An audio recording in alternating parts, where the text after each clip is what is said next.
नारी शक्ति वाले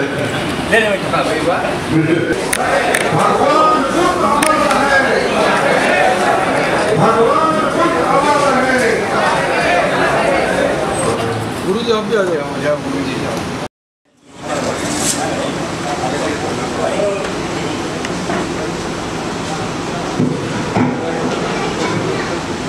बचपन से जिज्ञासु प्रवृत्ति के होने के नाते इनकी हमेशा शांति के खोज में लगे रहते थे। तब इनको 2 राज्यों के पानी के विवाद में भेजा गया। वहां तो गए नहीं, वो जाने लगे शांति की खोज में। तो रास्ते में देखता है एक वृद्ध आदमी को नजर पड़ता है, आगे जाके एक मृत बाड़ी जा रही है। आगे जाते हैं तो देखते हैं कि बीमार व्यक्ति को, वहीं इनको क्षोभ पैदा होता है। वहां से ये भृगु ऋषि के आश्रम जाते हैं और वहाँ कलार को मिलते हैं और गया जाकर के तपस्या में लीन हो जाते हैं। 35 साल के उम्र में निरंजना नदी के किनारे संसार के सत्य का बोध होता है। संसार के सत्य का बोध होता है। भगवान ने उसमें बोला कि मनुष्य का जीवन दुखमय है, मनुष्य का अंतिम सत्य दुख है। इन्होंने वेद और भगवान का कहीं कोई कल्पना और वही अपने विचारधारा में नहीं रखा। इन्होंने बोला कि मनुष्य अपने दुख का खुद ही जो है निर्माता है, खुद ही जिम्मेदार है, क्योंकि इंद्रिय भोग में वो हमेशा लीन रहने की प्रवृत्ति उसके अंदर होती है और वो अधिक से अधिक जीने की प्रवृत्ति रखता है, इसलिए वो हमेशा दुखी रहता है। आज के 2500 वर्ष पहले जब यहाँ पर बलि चढ़ाने की प्रथा बहुत ज्यादा बढ़ गई, किसी ने अपना बच्चा भेजा कि जाओ सविधा लेते आओ, जंगल से नमक खरीद ले आओ। पता ये चला कि राजा के सिपाहियों ने उसे पकड़ कर ले जाके और आज दरबार में पेश किया, वहां बलि को चढ़ा दिया।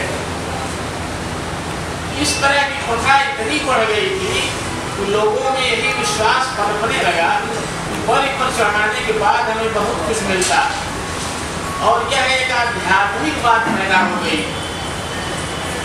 अभी अभी माननीय श्री कालीचरण जी ने बताया कर्म पर और इन पर क्या कहते हैं ईश्वर की बात। गौतम बुद्ध ने, अभी हम थोड़ा प्रकरण बदल के चल रहे हैं कि उस बात को लेकर, क्योंकि हमें वो याद आ गया। ईश्वर की सत्ता कहने में बुद्ध बहुत ही रहे शांत। कहा अगर है ईश कहीं तो कर्म बंद बाधित प्रशांत। इसलिए गलत कर्मों को करके ईश भक्ति कर अंध बनेना।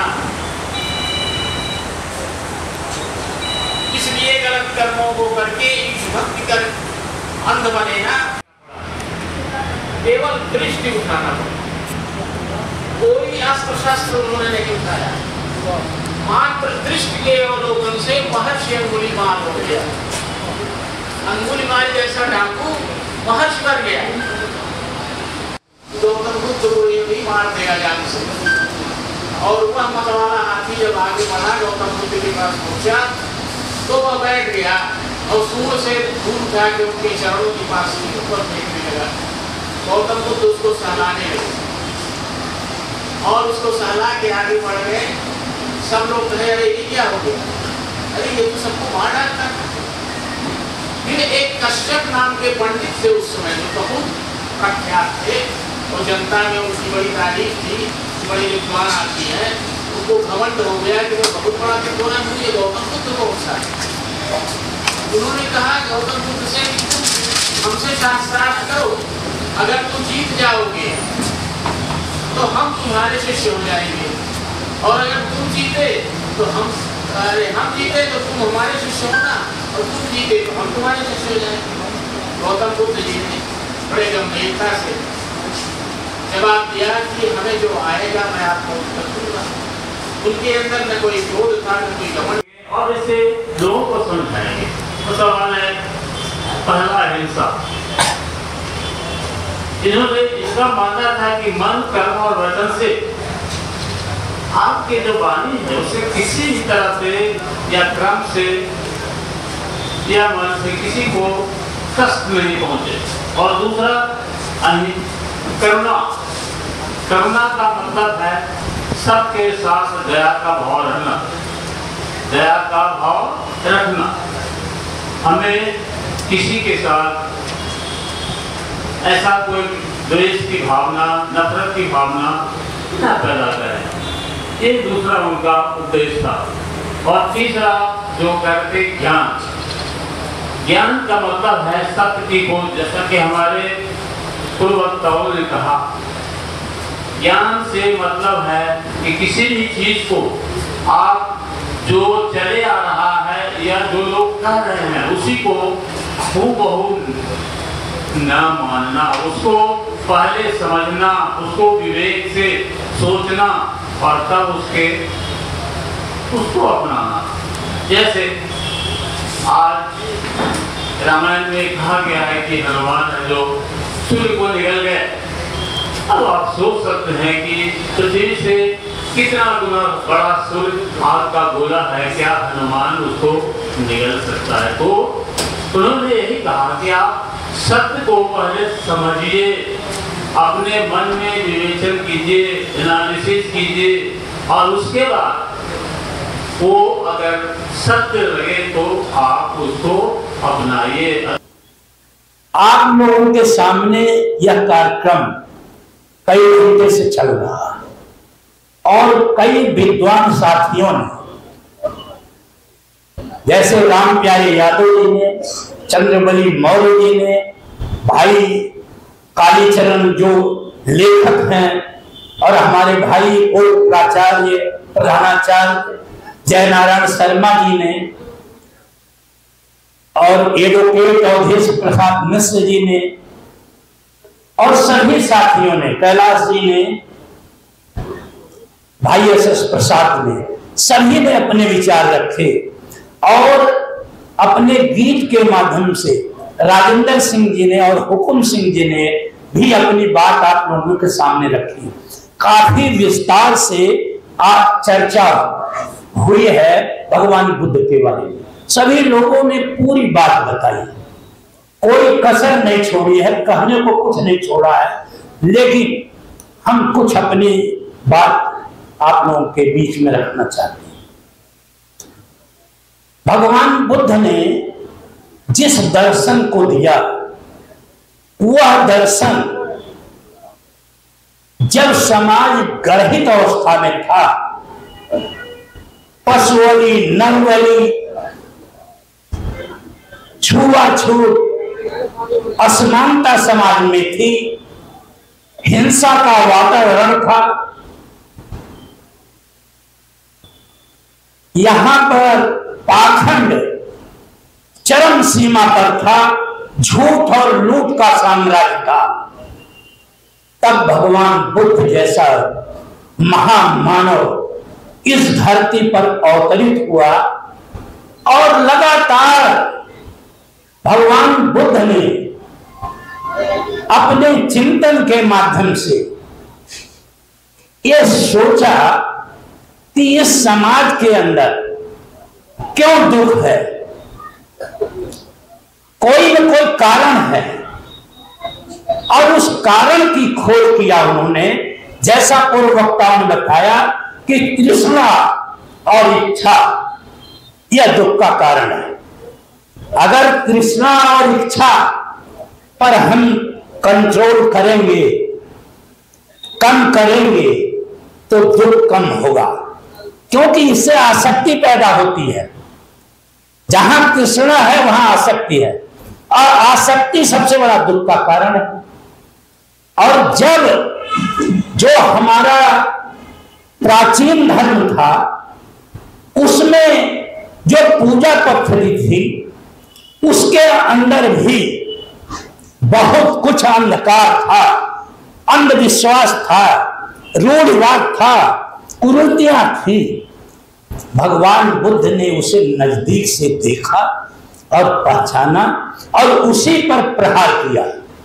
और भगवान बुद्ध का दर्शन सबसे बड़ा काम यह किया है कि मानव को जो दुख है उस पर नियंत्रण करने का रास्ता स्वयं खोजने के लिए बताया।